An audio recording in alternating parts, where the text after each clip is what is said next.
আসসালামু আলাইকুম এভরিওয়ান। আজকে একটি রেসিপি নিয়ে আসলাম নারকেল দিয়ে গরুর গোশত। চলেন দেরি না করে চটপট দেখে ফেলি। তো আমি চুলায় একটি কড়াই বসিয়ে তার মধ্যে তেল দিয়ে দিয়েছি। তেলটা গরম হওয়ার পর আমরা পেঁয়াজ কুচি, 3টি তেজপাতা, 3-4টা এলাচ দিয়ে দিয়েছি। এখন একটু নাড়াচাড়া করে নিলাম।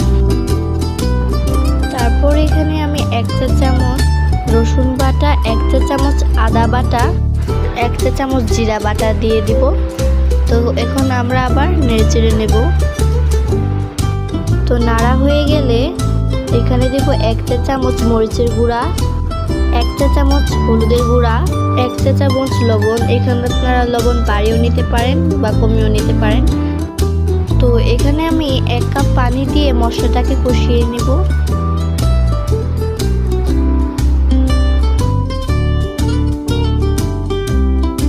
কষে নেওয়া হয়ে গেলে এখানে আমি 1 চা চামচ চীনাবাদামের সাথে সাদা এলাচ 3-4টা বেটে দিয়েছি।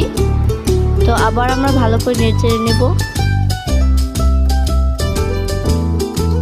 এখন আমরা গরুর গোশতগুলো দিয়ে দেব।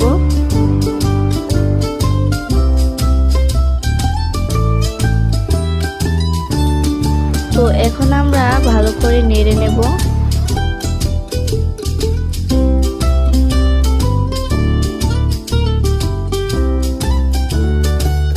কষানো হয়ে গেলে আমরা এখানে টুকরো করে রাখা নারকেলগুলো দিয়ে দেব।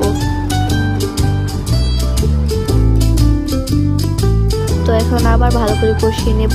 তো আমি অন্য চুলায় একটি হাঁড়িতে পানি গরম করতে দিয়েছিলাম। পানি গরম হয়ে গেলে আমি গোশতের উপরে পানিটা ঢেলে দেব।